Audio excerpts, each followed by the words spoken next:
all are following Tantra in our everyday life. We all are tantric in one way or the other, and all our worships, puja ceremonies, temple going, reciting the different granthas, following the Navaratri is all nothing but Tantra. But to understand the Tantra and to also explore the secretive, occult, or esoteric or hidden part of Yantra, Tantra, and Mantra, we must first understand the concept on which Tantra philosophy is based. Let it be very clear at the outset that Tantras are as old or perhaps more old than Vedas. The development of Tantra over a period of time, along with the Vedic influence, led to antagonism, enmity, as well as coming together over the periods of centuries. And today, it is very difficult to separate Tantra from Veda. To understand Tantra properly, one must understand one of the most fundamental question that any sadhak should always ask himself. We do ask it once or sometime, and we never get a good answer to it. And the question is, why, when, and how this universe was created. Sometime apparently 4,000-5,000 years ago, or maybe more, one Rishi sitting on the banks of perhaps Saraswati River contemplated deeply on the same question: when, how, and why this universe was created or came into being. And that is when he wrote a sukta, which is a prime sukta in the 10th mandala, the 29th sukta, called Nasadiya Sukta. Nasad asin nasad asit, na asit rajo na vyoma paroyat. Then, when nothingness was not existing, nor the existence, there was no air, no heaven beyond it. Ko adha veda ka iha prota. But after all, who knows and who can say? Kut ajat, kut yam visrushti. Whence it all came and how creation happened. Only at the higher level of consciousness, the munis, the rishis, the stalwarts, in the deep aspect of meditation, when the flight of consciousness reaches to the highest expansive state, that is where the secrets of creation of universe are unfolded. And then what came forward as a singular truth is everything has come from one. That one which never desires anything, yet his own creative aspect, the potentiality of the Brahma, the potentiality of the ultimate truth, for the reason which is still beyond the scope of intellect, decided to manifest as the kinetized power, which is called the Shakti. That one, when it was one, there was no Shiva, no Shakti, there was only ultimate truth. Because the creative power took over the task of creation, She became the Shakti, he became the Shiva. Nonetheless, it's very difficult to distinguish when Shakti merges with Shiva, when Shiva unfolds into Shakti. Satyanrute Mithunikrutaha, like the couple in the embrace of each other, it is difficult to say who has initiated the action, but both are enjoying it. There is one who is not interested in creation, yet the same power of his is now undertaking the creation.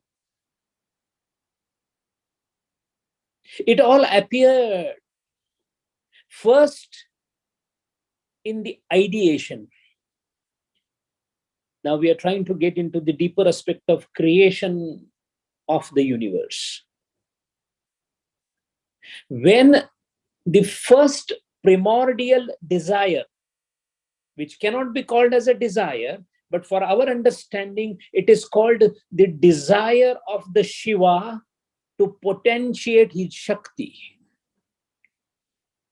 Moment the desire came, the creation started, and the start has to be from a point that has no dimension, because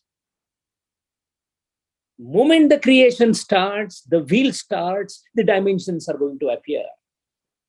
The time is going to appear, the space is going to appear, and the space-time complex is going to expand at a phenomenal pace to create the universe. The speed of creation is phenomenal from the point of view of created, such as human beings. The human intellect falls short of the speed, the expanse of this creation.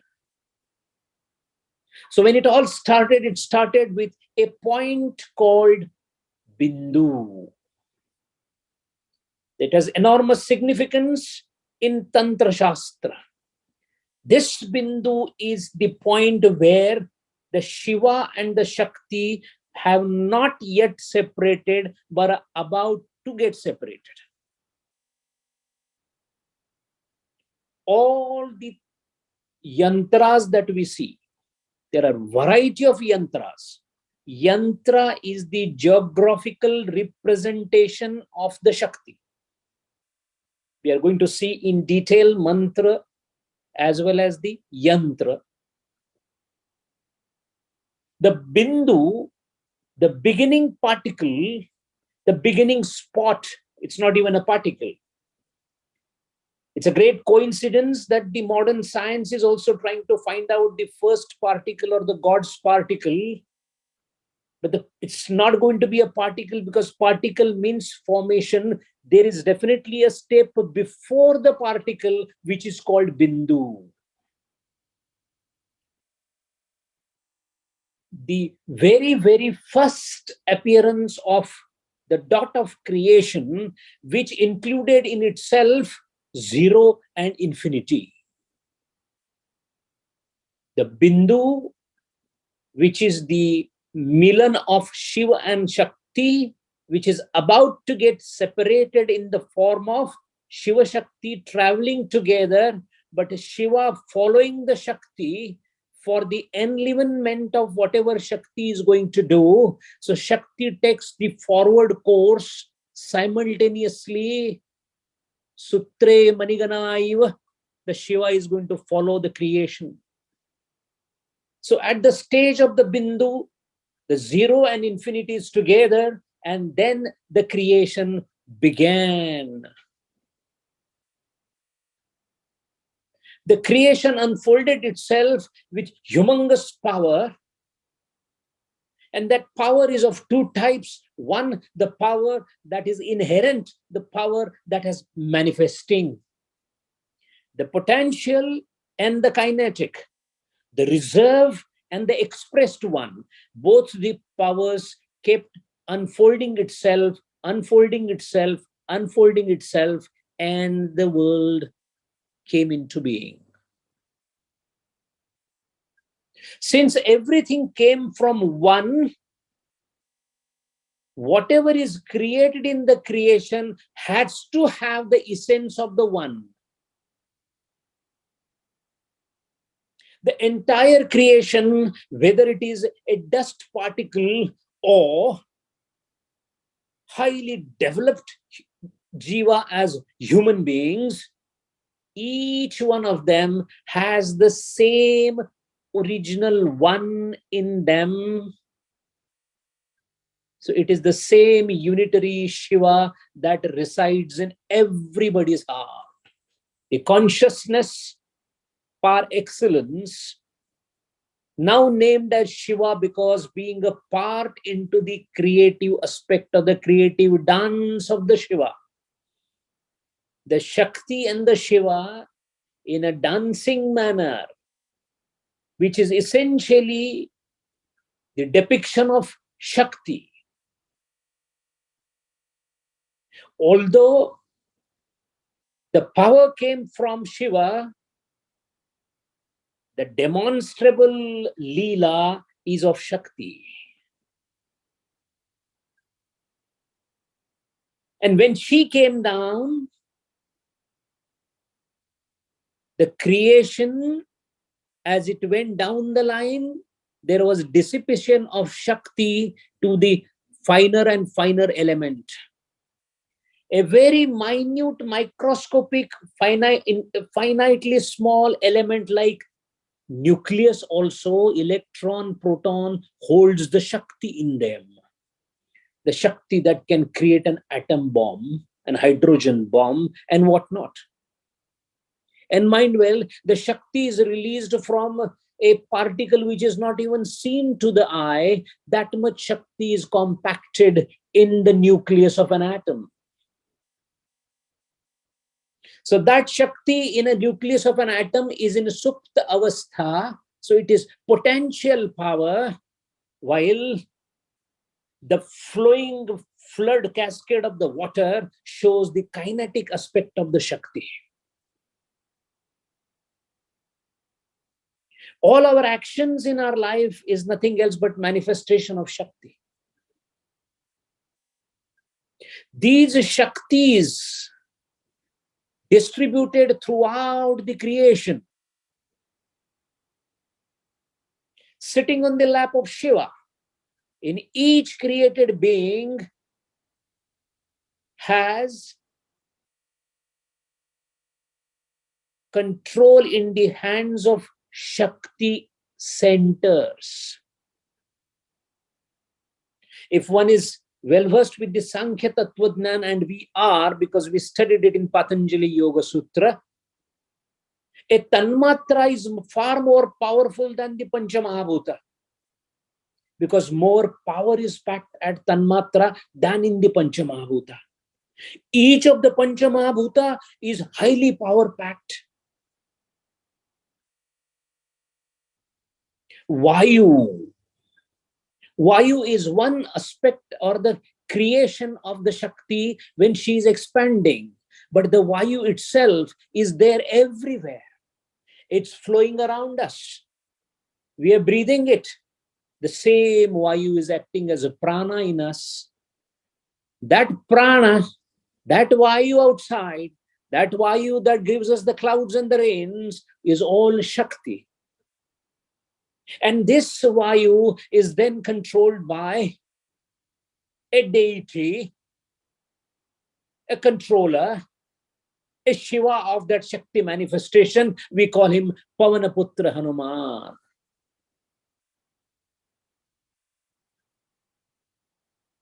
In the similar manner, all the Shakti that is distributed in the creation is held in the bosom by a powerful goddess who controls the Shakti in the premises that are allocated to her.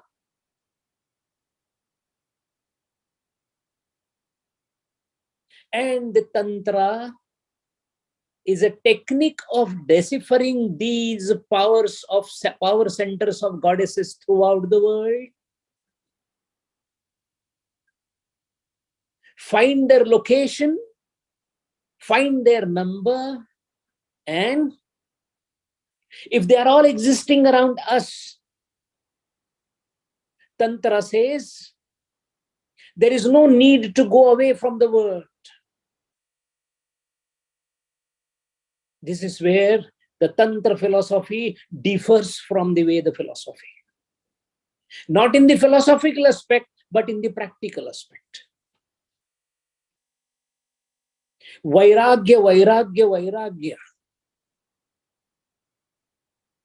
Astamba Brahma Paryante Sarvam Tyajet. That is the message of Advaita. The world has not happened. That is the message of Advaita. It is just a rebirth. Absolutely myth has been created. There is no world. The Tantra doesn't believe in it. Tantra says there is no disbelieving in the creation. In fact, creation is nothing else but the dance of Shiva with the Shakti. How can the Lord's dance be absolutely ephemeral? And if they have created this world, and if I have not understood my position in this world, all I need to do is correct myself vis-a-vis in relation with the Shakti that is around me, rather than discarding the Shakti and going away from the Shakti.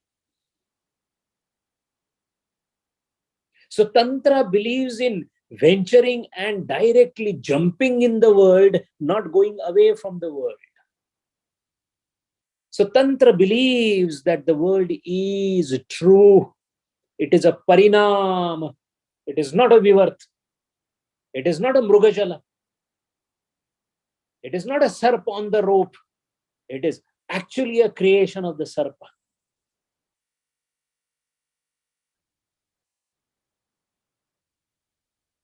These goddesses, being the feminine power, was ascertained by those who were in the higher levels of meditation in the Tantra Vidya.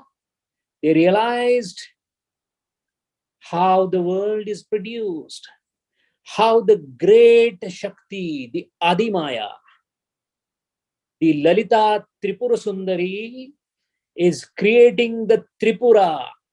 The Tripuras are the three avasthas. The Jagruta, the Sushupti, the Swapna avastha is controlled by the Adimaya.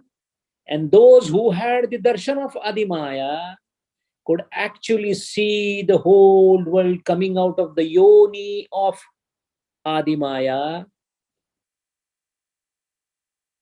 and everything getting again dissolved in the yoni of Adimaya. If everything in this world is created by the Shakti, all I need to do is venture into the world and recorrect my balances with the goddesses of Shakti all around. And finding out this equilibrium of every individual jiva with the Shakti that is around in the form of goddesses is nothing else but the Tantra. And in order to achieve this Tantra, two important aspects that are taken while doing the sadhana are called mantra and yantra.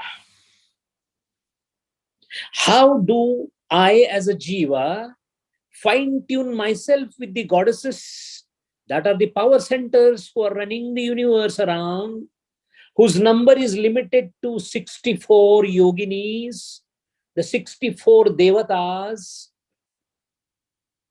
who are in turn again controlled by the lesser number. Ultimately, it is the only one that is Adimaya or Lalita Tripura Sundari. In order to realign myself, I need to take help of the Shakti that is available in the sound, the sound that gives the alphabets, akshara, finding out the frequency and amplitude of the sound, utilizing the Shakti inherent in this sound, I am able to retune myself with the Shakti centers of the goddesses that are all around. An act of using this sound syllables in the manner by managing their frequencies and amplitude with the certain characteristics required by the sadhaka, I will be able to chant a sound akshara either in the form of matruka, bija or spashta akshara, and a combination of that directly reporting to the goddess of that particular mantra, I will approach the deity. After approaching the deity, I can call the deity, call the goddess, make her come to me, and I want the goddess to enter inside me by propitiating the goddess through the mantrochara and japa, so that with a specific gesture, I will be able to invite the goddess into the different parts of my body. And this propitiation of the goddess by invoking her through the gestures of the hand to come inside my body, wherever I touch it, is called nyasa. In order to receive the goddess, I have to make certain gestures of my hand, which are called mudras.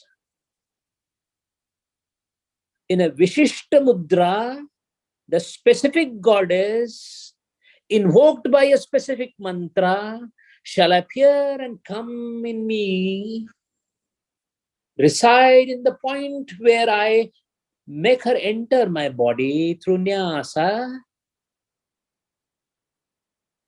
And then I also have an ability, because me as a jiva has the entire structure inside my body, which is precisely same as cosmos. There is nothing in this world which is created which doesn't have everything same as what is there in the universe. Pindi te Brahmandi. Whatever is in Vyashti has to be there in Samashti. Whatever is in Samashti is there in the Vyashti. If there is a sun outside there in the universe, there is a sun in me. I am the abode of Chandra Taraka. I am the abode of all the Pancha Mahabhutas because I am made from Pancha Mahabhutas.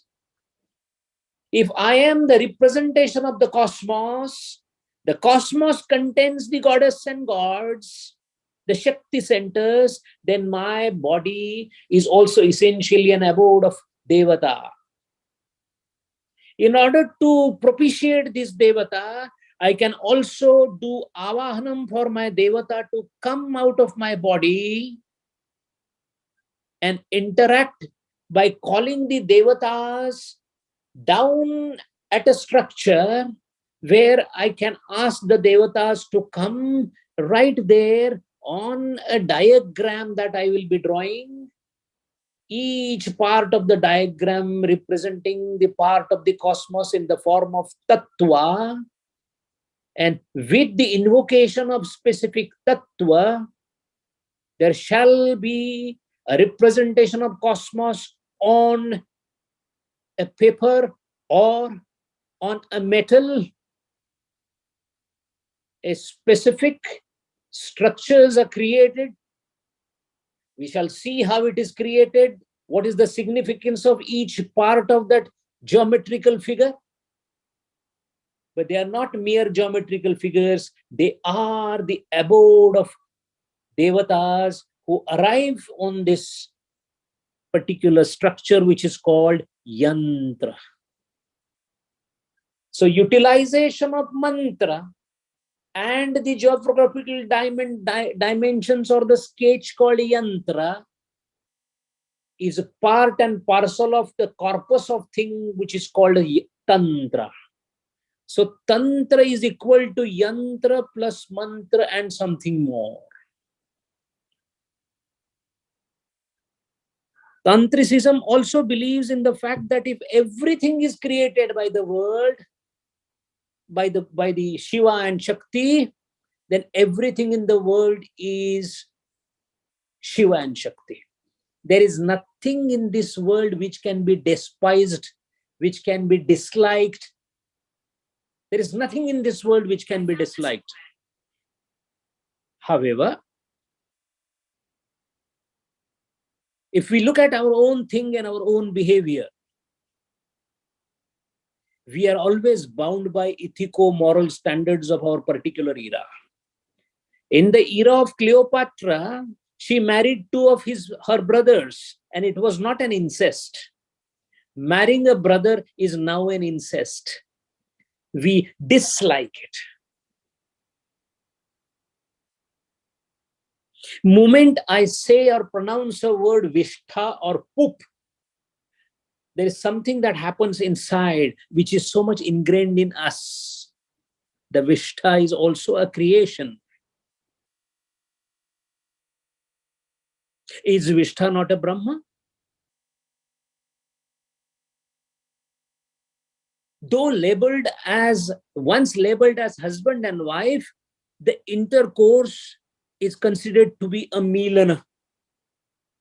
But even if it is consensual, such a milana in a brothel is considered as abominable. During the 3rd century, the Gupta period of India, each Nagarika keeping a mistress was considered to be a great thing and acceptable by the society. These examples indicate that there are many things there in this world which we have strong likes and dislikes. And if it is Shiva and Shakti's creation, then I should be above all the likes and dislikes. That is why in many of the Tantra practices, which we will see, there are practices that are deliberately done, which the normal society will not like to see. However, none of the Tantra practices ask for any sexual or any connotation of that kind.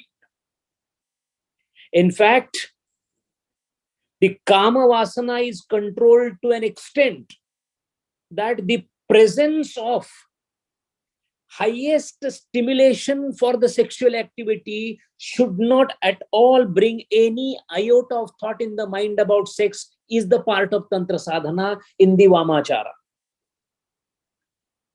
So all the books, especially from the Western world, that are flooding the Indian and the Western market, talking about the tantric sex and all that, is nothing else but an absolute fraudulent activity. Tantra is not undertaken unless the person has reached a particular level of Chitta Shuddhi. In fact, Tantra is many a times described as the practical aspect of Vedanta, and Tantra is considered to be the first practical aspect where Chitta Shuddhi is achieved as a target. And if these aspects that we see, if we don't feel that they cannot be true or there is a doubt in the mind, I would like to give an example of the most exemplary Mahatma that we had in the last century, Ramakrishna Paramahamsa. Ramakrishna Paramahamsa practiced Tantricism or was Tantric for 3 years. And in majority of the cases of Tantra Vidya, women are the guru. Women in Tantra are considered to be the reincarnation of Adimaya. Immense amount of respect is given to women who participate in Tantra, as well as they are considered to be the guide in Tantra. For the same reason, A Jivan Mukta of the stature of Ramakrishna Paramahamsa, who at the drop of hat used to go in Samadhi, was in double doubts whether he's having a problem with his brain, there is some brain derangement, or is it a real Samadhi? Of course, the people around, including his wife Sharada Mata, was worried. Ramakrishna Paramahamsa was taken to the doctor for the sake of treatment, saying that there is some issue with this gentleman. He is not normal. Moment he thinks of the God, he goes into Samadhi. Something is wrong with him.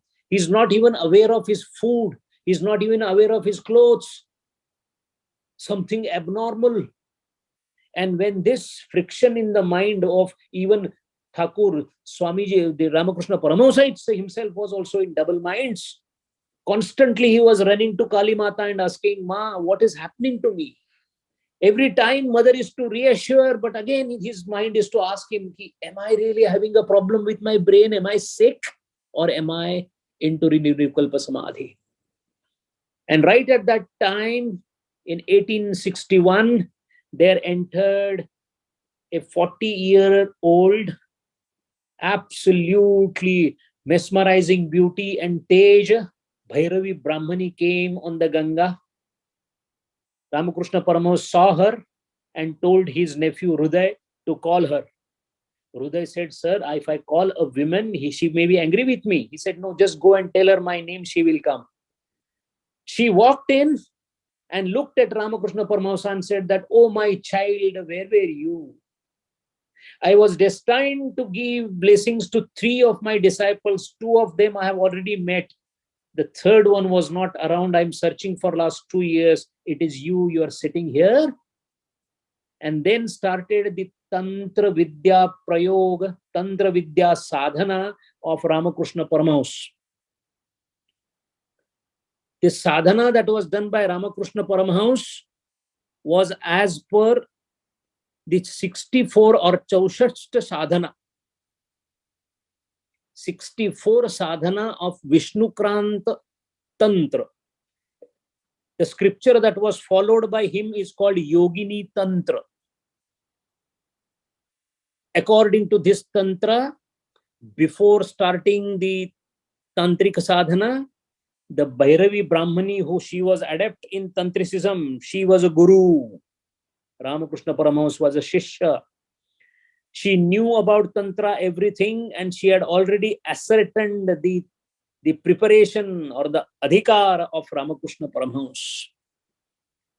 She asked Ramakrishna Paramahamsa to prepare 2 altars for the puja. Each altar was prepared by bringing human skulls. The Yogini Tantra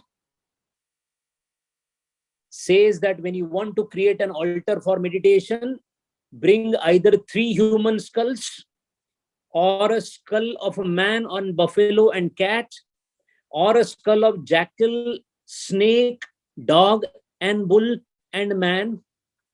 There are various ways of instructions given how to create the altar for Tantrika sadhana. I'm just trying to give one glimpse of one particular scripture and one sadhana. There are many such different methodologies. We will see in detail later on. 2 altars were made. One was with 3 human skulls and one was with 5 human skulls. And then the sadhana started.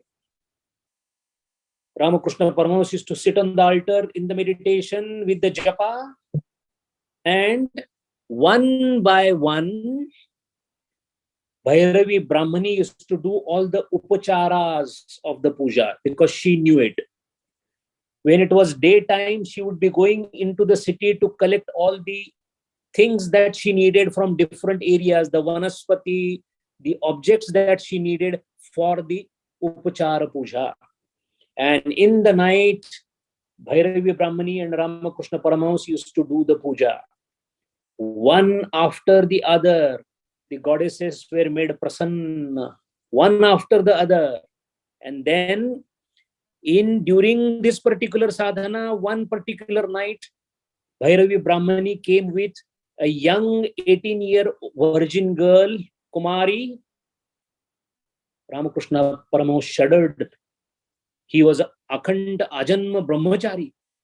Yet, he had faith in Bhairavi. So, Bhairavi Brahmani, her real name was Yogeshwari. She asked Ramakrishna Paramahansa to sit on the lap of this particular Kumari and do the japa. This particular sadhana is siddha only when you sit on the lap of Nirvastra Kumari. Even then there should not be any flutter in the mind or the thought about the fact that you are sitting on the lap of a young Kumari.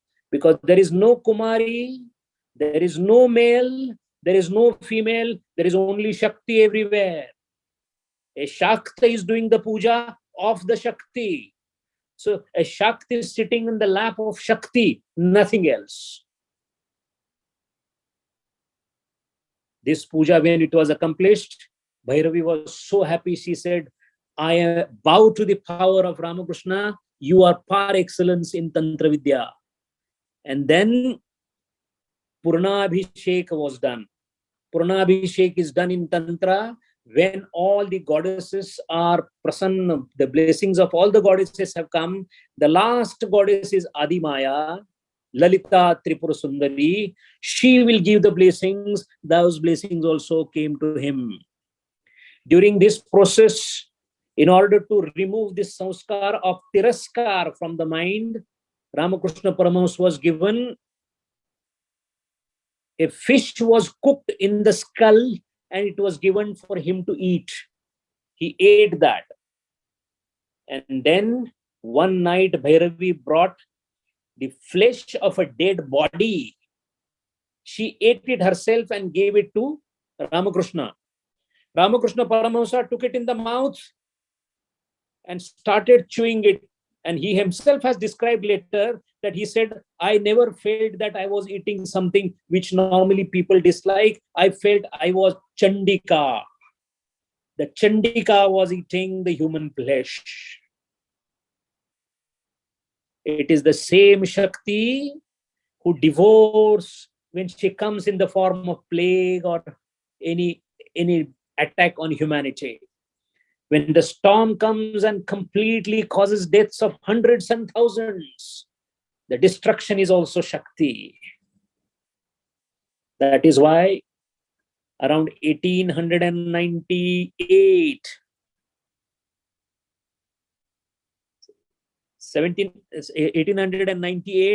Swami Vivekananda had the darshan of Ma in the Adimaya Shakti Swarupa after doing the Kumari Puja in Kashmir. And then he wrote a poem on Ma, which is worth listening, in which he writes, come, Ma, come with your destructive hands and destroy everything. We find it very surprising. How can one appreciate the destruction in the world? But that is also a Shakti. The effect of the Shakti is not to be considered. The Shakti is to be propitiated. And that is why after the Purnabhishek was done, one fine morning, after doing the meditation, Ramakrishna Paramahansa was intently looking at the flowing Ganga, and all of a sudden he had the darshan of Adimaya. The Adimaya came out of the Ganga, and she came in the most beautiful form of a lady. She came forward and closer to Ramakrishna. She was having lustrous skin, Vishesha Tej. She came walking closer. During the daytime, with eyes open, Ramakrishna saw Adimaya coming to him. As she was coming close to him, she suddenly changed and she had a baby in her hand. The baby was being suckled at the breast by the Mahamaya. Ramakrishna Paramahansa kept looking at that Matrutva. And within no time, the same Adimaya was tearing the baby apart and eating the flesh out of it. That also Adimaya showed him. The Adi Maya showed all the Swarupa of the Shakti of hers. After this darshana, within 1 week, Swami Vivekananda came and told Ramakrishna Paramahamsa, Swamiji, I had a dream, and in the dream I saw a triangular, very, very scintillating, bright structure in my dream. And the Thakur smiled and said, you saw Mahayoni. The Shakti Mata is becoming prasanna to you. These are the examples to tell us that what we talk of Tantra is not something not true. And that is why Mahayoni Darshan, Mahamaya Darshan, these are certain things during Tantra that come to them. What are the effects Ramakrishna Paramahamsa had during the Tantra sadhana? He started listening to the Anahata Naad of Om. Thakur has told his disciples later on that the sweetest possible constant humming of Anahata Naad of Omkara was to come from all the corners of the universe. Ramakrishna Paramahamsa's skin, the Kanti, the Tej started increasing so much that the people around started telling each other, and hordes of people came just to see Ramakrishna Paramahamsa. This is not the beauty that we talk in the normal parlance. It is the Tej. So much Tej came on Ramakrishna Paramahamsa that people started climbing on the trees to see him. And looking at this madness of the people, Ramakrishna Paramahamsa personally went and talked to Kali Mata and said that, Mata, what have you done to me? I don't want this attention. Please take it away from me. And the Mata had to do specially favor of again making him normally colored or normal skin. This speaks about the effect of Tantra. So what is Tantra precisely? Whatever expanse of universe has happened, when you want to get out of it, the consciousness, the Shiva and Shakti has spread far and wide.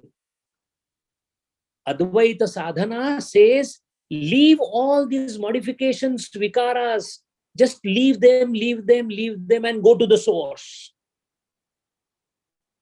So when you are sewing together that what has been spread over, it is called sutra.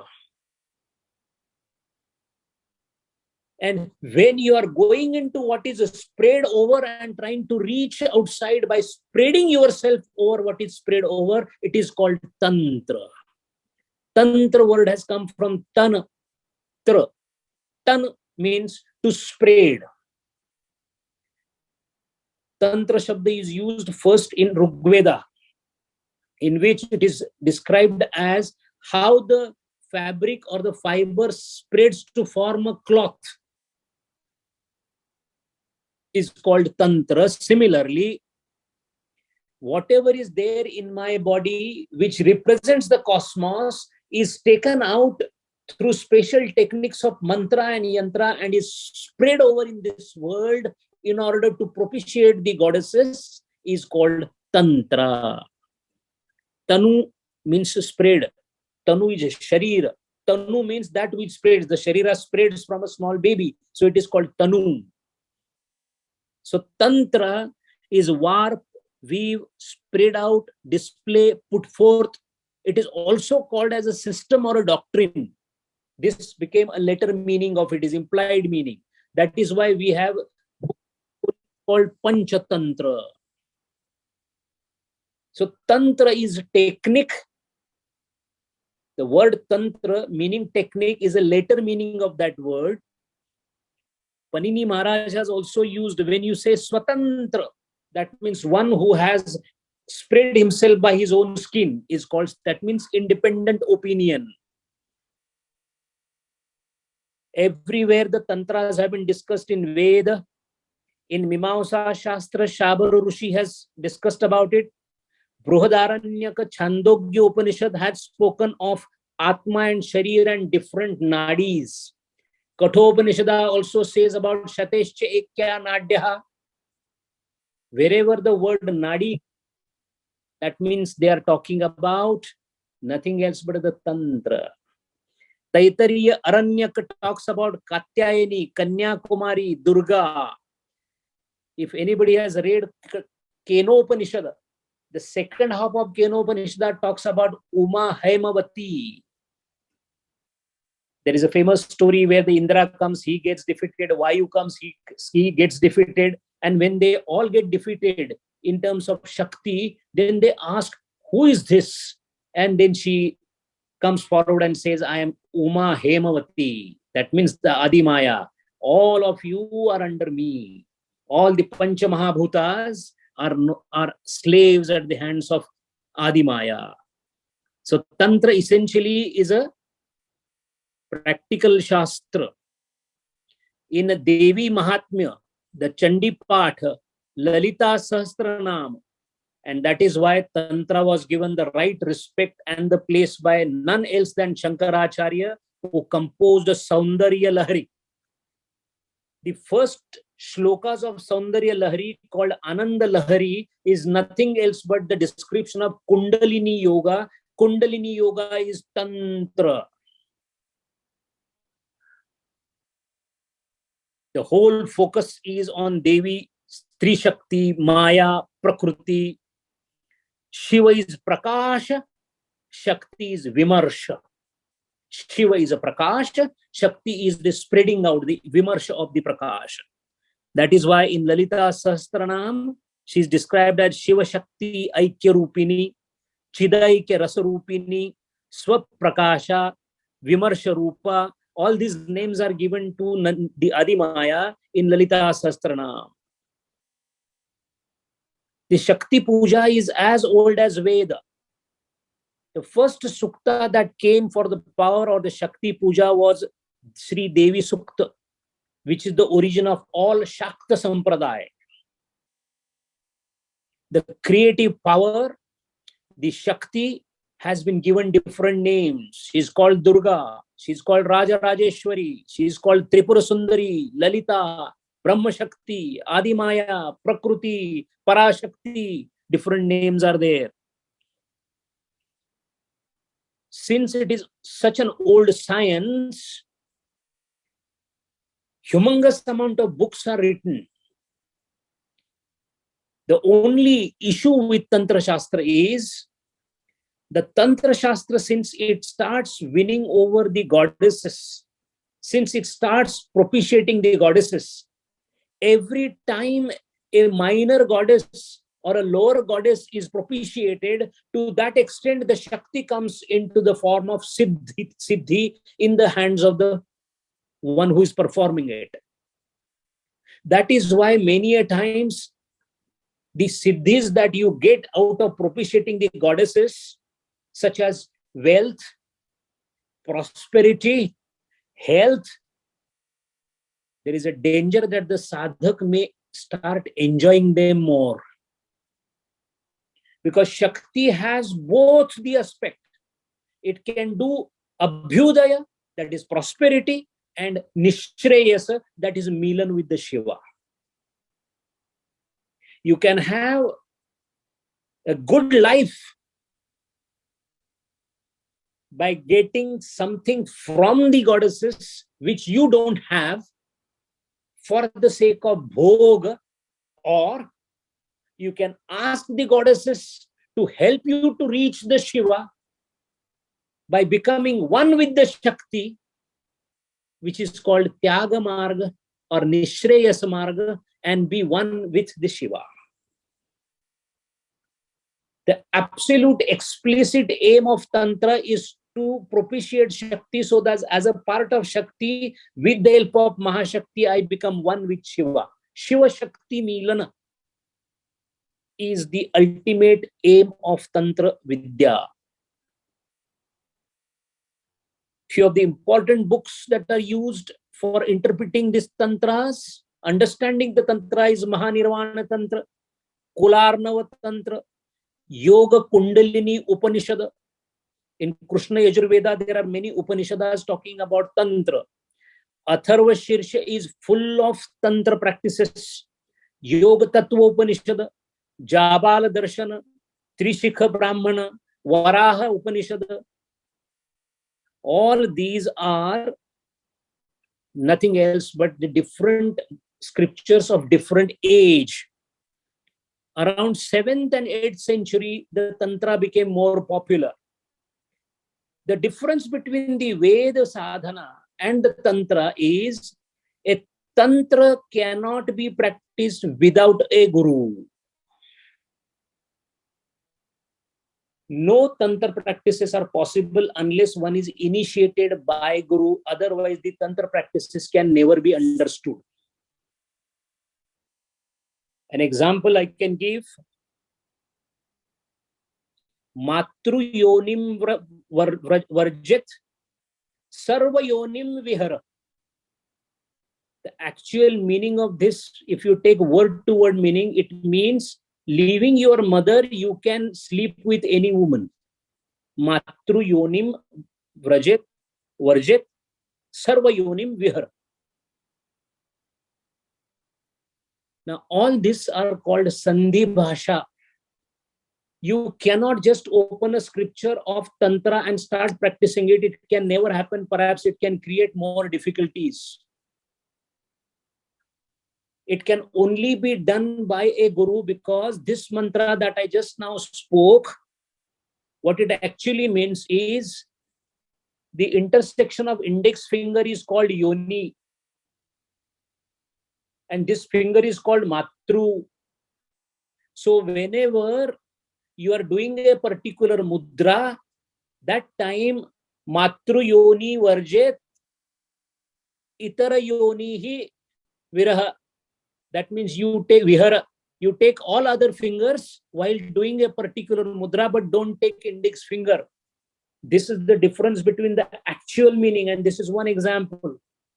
So there is a possibility of wrong interpretation and getting into trouble. So every Tantra has to be followed only with an Acharya or Guru.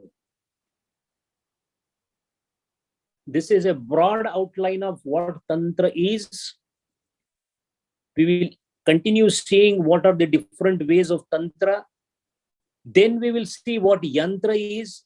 And then we will see what mantra is, because that is something we have been doing it regularly.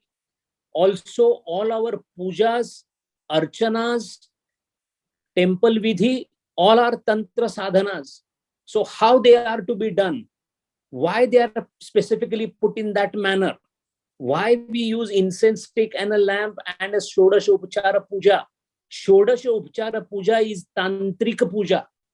So we shall see that in the next session, and it is a vast repertoire of knowledge, but we will try to finish in as less lectures as possible. If it helps us in understanding the basic concepts of these three and creates an interest for further study, I think our purpose will be definitely served. Hari Om. Om Purnamada Purnamidam Purnat Purnam Udachyate Purnasya Purnamadaya Purnameva Vashishyate. Om Shanti Shanti Shanti.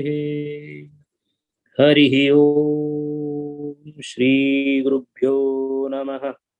Hari Om. Hari Om, Sanjay. Thank you very much for the session.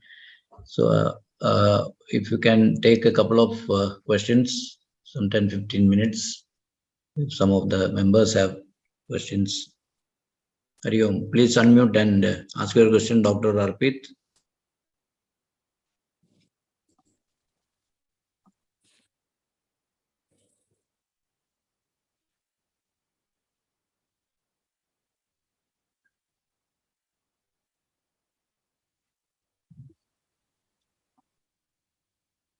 Dr. Arpit, are you asking the question? I think he mentioned in the chat.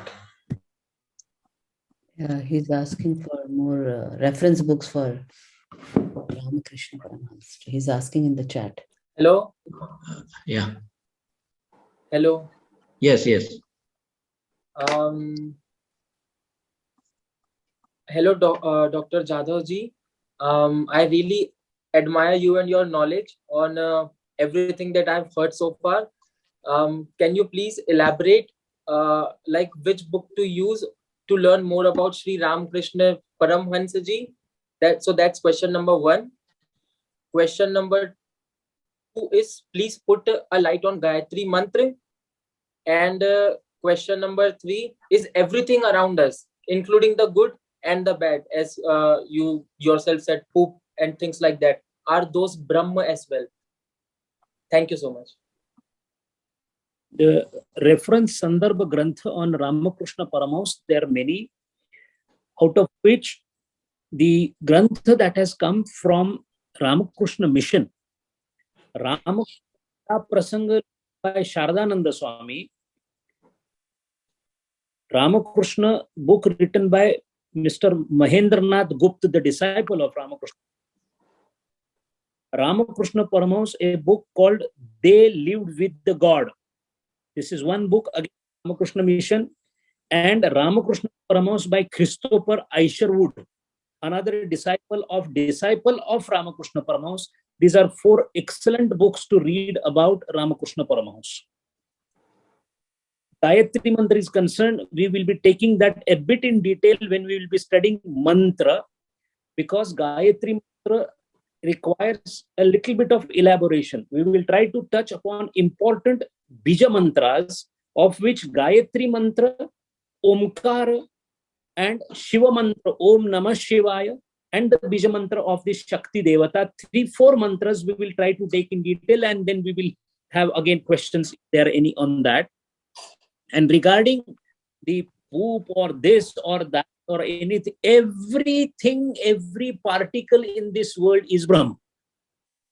The fact Brahma is exhibited by its 3 characters. Actually, they are not separate Gunadharma or characters, but Asti, Bhati, and Priti. Sat, Chit, and Ananda. These are the 3 essential characteristics for our understanding of Brahma, and they are there into everything. Asti means astitva. Asti means that is Sat aspect of Brahma. So if there is anything existing in this world, existence itself means Brahma. Now the question is whether it will have Chit into it or not. Everything has to have Chit. The vikas of the Chit may vary. A stone doesn't have the Chit vikas to the extent that you and me have. So we are speaking, that stone cannot speak. That doesn't mean it doesn't have Chit. It is a vikasita avastha of the consciousness. And Ananda aspect is also part of everyone. We are all Anandi. The fact is, the Ananda is shrouded, covered by a thing called Ajnana. So when that Ajnana is removed, a live example could be our own Gurudev. When Ajnana was removed, there is only Ananda. There is no Sukha and Dukkha. Sukha and Dukkha are Dvandva. Sukha is relative to Dukkha. Absence of Dukkha is a Sukha. But Ananda has no opposite word. Ananda is avastha. Sukha Dukkha is parinam.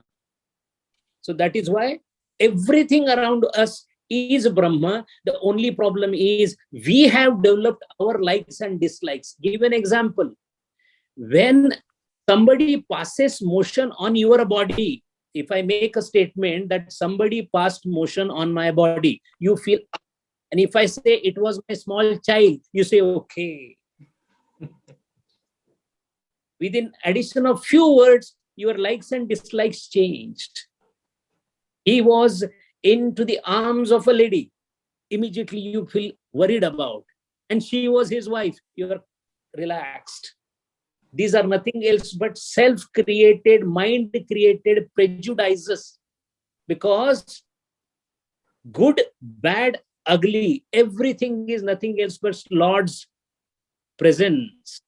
That is why Kabir Maharaj says, चोरों के संग चोरी करता बदमाशों में भेड़ो तू, चोरी करके जो भग जावे पकड़ने वाला तू का तू. हरि ओम.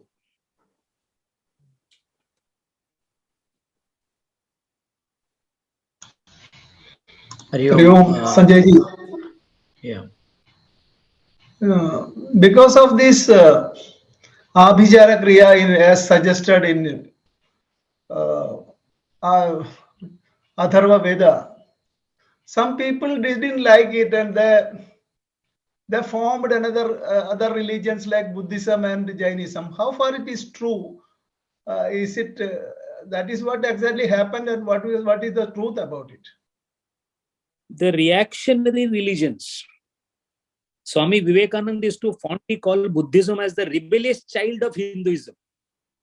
The reactionary religions that were formed were because of the first three Vedas, not the fourth Veda. It was the continuous yajna and the sacrifice and the killing of animals that became so much that it resulted into people disliking the yajna system. As a result of which the reactionary religion came with ahimsa as the main principle. So Buddhism carried with it all the characteristics of Vedic religion. However, in order to emphasize upon opposition to the animal sacrifice, ahimsa was propagated, and we are still not sure whether Gautam Buddha himself had any opposition to the Veda proper, because his sermons talk about what he saw as the ultimate truth, but it never speaks about anything against the Vedas. Interpretation of the followers down the line of this particular Buddhism, in which then again Hinayana Buddhism became so puritanical that they literally washed away all the gods and goddesses. That is why in Hinayana you don't see any of them, while Mahayana was more liberal and accommodated the gods also, and also accommodated mantra into it. So that is why Buddhism is nothing else but the rebellious child of Hinduism, which reacted against the excess sacrifice, leading to, because many of the mantras that were uttered many had lost the even meaning and significance of it. In fact, even today the situation is, we do the puja, including Satyanarayan puja, without asking even the Panditji whether he knows the meaning of that mantra. Forget about the Yajamana not knowing the mantra, the priest also is not knowing the mantra.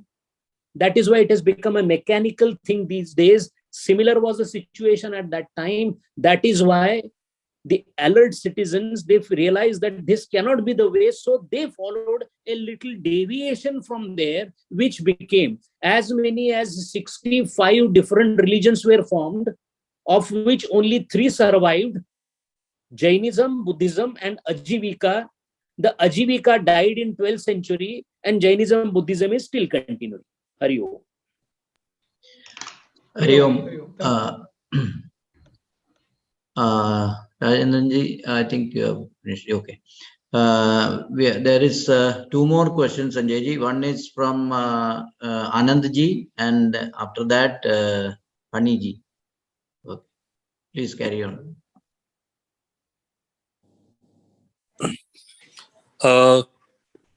Good evening, Jadhavji. I had actually a chance to listen to you at Mr. Buhan's residence 2-3 weeks back. So it was definitely a knowledgeable series, and this series also, which is going on, it is adding to my knowledge. But my question is, currently we are going through a very materialistic life, and the materialistic life is because of the ecosystem which has been created by big corporates all around the world. They have a huge power They have a huge power of money and the power of control, muscle power, everything.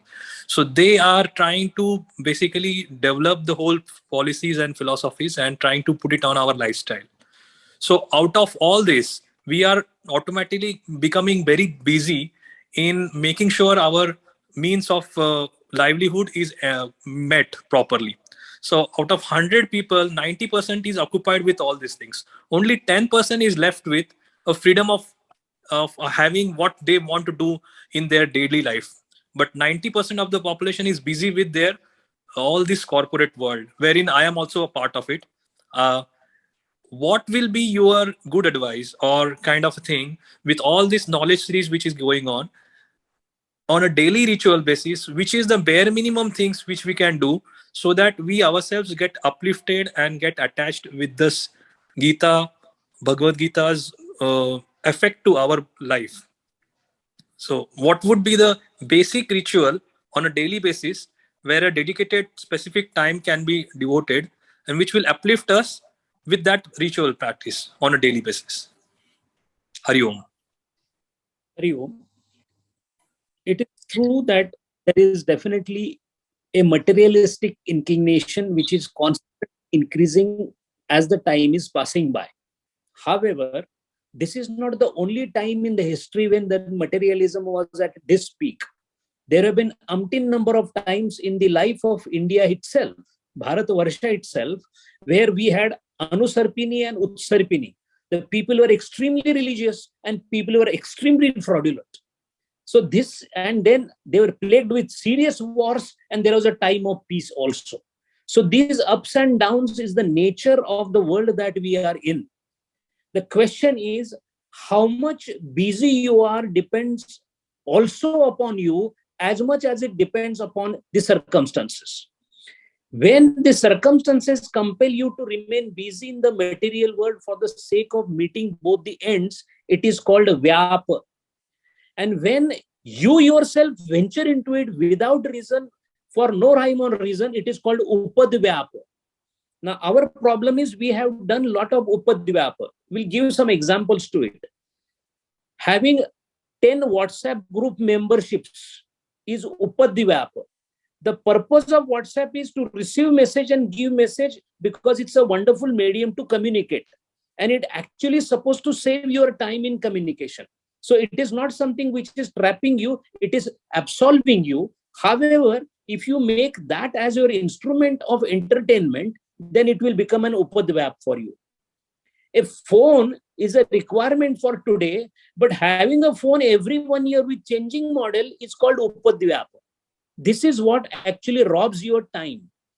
Second thing is, when you know Bhagavad Gita or the scripture, our scriptures are so great that the first thing they do is they make you competent for the Vyavaharika Vishwa.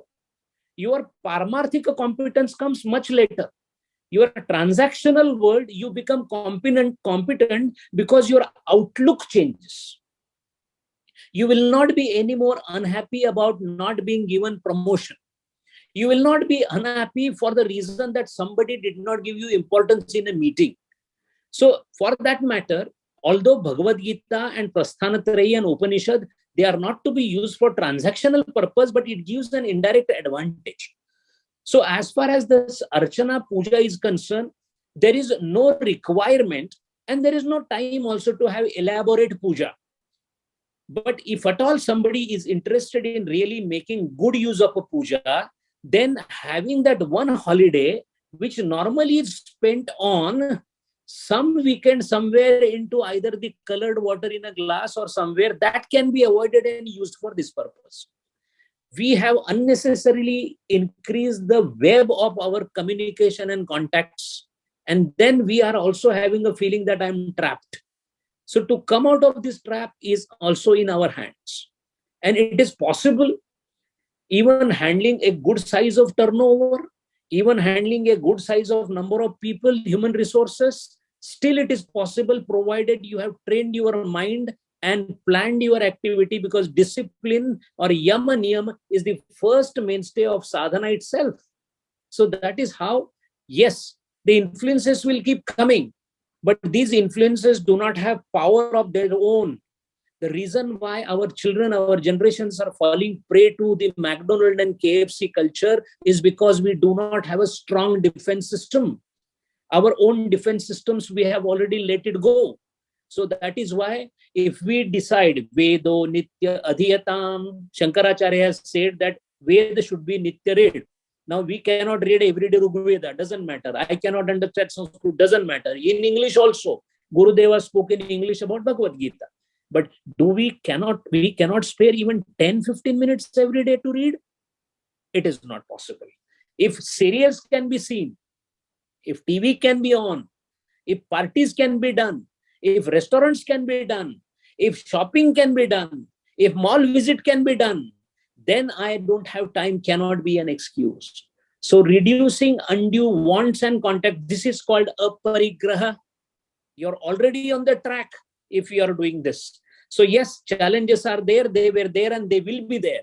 But depending upon the earnest desire, for the one who is burning from within, nothing is impossible. And on the top of it, if you are going towards Sattva Guna, Lord is always there in your way to bless you. He will put you in favorable situation. And for that matter, because of our prarabdha or past karma, if it is not happening now, the very ichha, desire of doing Bhagavad Seva will definitely put us, may not be in this birth, but in next birth, very close to the study of scriptures. Hari Om. Thank you, sir. Hari Om, Haniji can ask the question, and I think we have to close the session after that. Vittalji, maybe we can have the questions next session. Hari Om, Dr. Jadhav, really a very enlightening session. You know, you mentioned about the skull practice that happened during Ramakrishna Paramhansa's initiation and all of that. And obviously, you know, we know that Hinduism is advanced enough to drop off a lot of such practices. But, you know, in current day, if we've dropped off a lot of things, what is essential to fructify a Tantra sadhana? In Tantra sadhana, a subject of which one of the Vamachara sadhana, there are many types. There is a Shaivachar, Vaishnavachar. So one of the Vamachar sadhana is the sadhana in which one of the aspect goes for what is called as 5 M's, which includes the Mada, Mausa, Matsya, Mudra, Maithuna. The 5 M's are there. Now, these 5 M's are also in the Sandhya Bhasha. Sandhya Bhasha means these 5 do not mean what they mean. If we read Swami Shivananda's commentary on Tantra, these 5 are not that. The Madhya here, wine, means intoxication of God. But that apart, there are certain practices where this kind of what is normally considered as apadharma kind of thing are done. But you have to remember one thing. The whole aim of Patanjali Yoga Sutra or any science, any Jnana Yoga, Bhakti Yoga, the whole aim is to eradicate completely all the samskaras that you have on your mind so that the mind becomes pristine and crystal clear, and then only the Lord's light will be thrown through that mind. So your whole body becomes nothing else but the vehicle of Lord. In order to do that, you have to bring out all the bad qualities in you, and then next to that, even the good qualities in you. This is called the fetters. You have a shackle of iron, tamoguna. You have a shackle of silver, rajoguna. You have a shackle of gold also called sattvaguna. When all the 3 guna shackles are removed, meaning all the samskaras removed from the mind, and one of the way of removing those particular samskaras is by going into Nirvikalpa Samadhi and doing Dhyana Dharana Samadhi called Sanyama in Patanjali Yoga Sutra as per the Raja Yoga pattern. But in Tantra, this is taken head on by actually visiting those samskaras and resisting those samskaras. I did not mention it, but during the Tantra sadhana of Ramakrishna Paramahansa, the Bhairavi Brahmani arranged to show him an actual intercourse happening as a part of sadhana, where he was saying, and he has written it down in his experience, that I could see only and only Shakti. There was no male and female into it. This is the height of sanskar-lessness. There should be only presence of Brahma or Ishvara everywhere. When there is only Brahma, where is the question of good, bad, this, that, man, animal, women, fickle matter, food, everything becomes obliterated in that state. In fact, you are not even aware of their existence. That is what Samadhi is all about. Hari Om.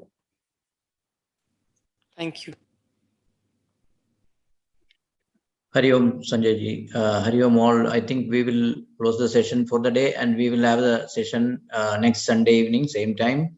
So see you all. And if you have any questions, please pass it on. Ask in the next session. Hari Om. And just one thing, for next Sunday session, we'll be using the same link. Yes. Hari Om. Hari Om. Hari Om. Hari Om. Hari Om.